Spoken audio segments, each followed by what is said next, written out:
Bienvenue dans cette vidéo où je vais vous montrer comment exporter votre projet Godot vers le site Itch.io. C'est un export web. Itch.io, vous connaissez sûrement si vous faites un peu de création de jeux vidéo. C'est un des sites les plus utilisés par les petits développeurs indépendants pour proposer vos jeux. Et il y a des petits réglages à faire pour pouvoir exporter un jeu Godot correctement sur ce site. Donc je vais vous montrer comment on peut exporter ça et ensuite permettre du coup à vos joueurs de jouer directement à votre jeu depuis Itch.io, depuis leur navigateur. Alors la partie de ce tutoriel dans Godot sera applicable pour n'importe quel export web et ensuite je vais vous montrer pour Itch.io spécifiquement les options pour que tout fonctionne très bien. Mais la première partie du tuto est exploitable à partir du moment où vous pouvez mettre votre jeu sur internet, quel que soit le site, même sur un site que vous avez fait vous-même. Donc là, pour l'exemple, il me fallait un projet. Donc j'ai récupéré le projet du tuto que j'avais fait sur, sur la caméra shake, sur un effet de caméra shake. Mais bien sûr, vous pouvez ouvrir n'importe quel projet Godot que vous avez. Alors la première chose à faire, c'est de changer en haut à droite ici le mode de rendu. On a par défaut quand vous créez un projet, généralement, c'est en forward plus, il faut les descendre en compatibility. Tout simplement parce qu'un jeu qui va tourner sur un navigateur web aura beaucoup moins de puissance, sera beaucoup moins complexe, et donc il faut changer le mode de rendu compatibility quand vous tournez le jeu sur un navigateur web. Et si vous avez un jeu complexe, testez-le en mode compatibility parce que vous avez moins d'effets, moins de choses, puisque bah, forcément, il y a moins de puissance disponible quand on fait tourner un jeu sur un navigateur web. Une fois cette première étape terminée, il faut aller dans Editor et puis dans Manage Export Template. Et ici, on va installer tout simplement les templates. Donc, on a juste à cliquer sur Download and Install. Et là, il va nous faire le téléchargement, donc je vais vous passer en accéléré. Ça vient de finir de télécharger, ne vous inquiétez pas si c'est un petit peu long, c'est normal. Vous pouvez ensuite cliquer sur Close, maintenant que vous venez de télécharger tout ça.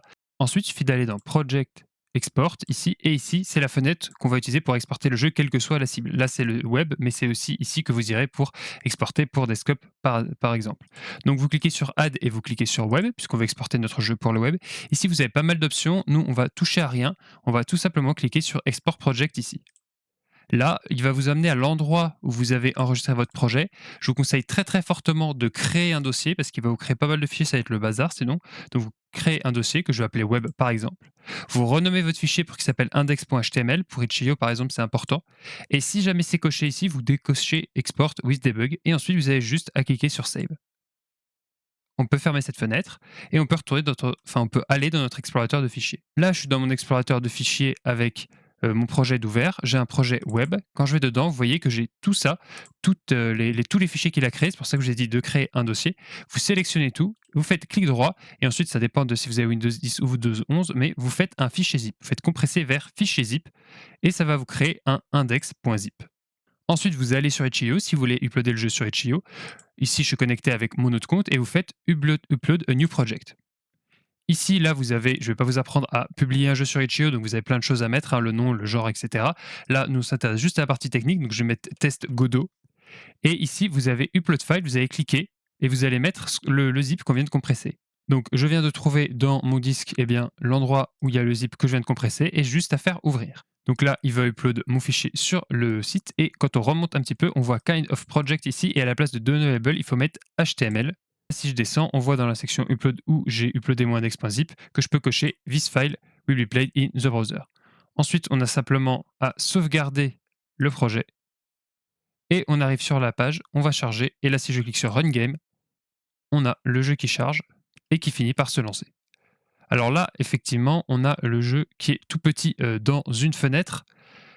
C'est pas forcément très très pratique, mais ça c'est quand on édite le jeu sur Itch.io. Ici, vous pouvez changer. Là, par exemple, voilà, c'est quelque chose de embed in page en 640 par 360. Vous pouvez faire click to launch in full screen, par exemple. Et là, si on retourne sur la page et qu'on lance le jeu, vous voyez qu'on a le jeu qui se lance comme ça en grand.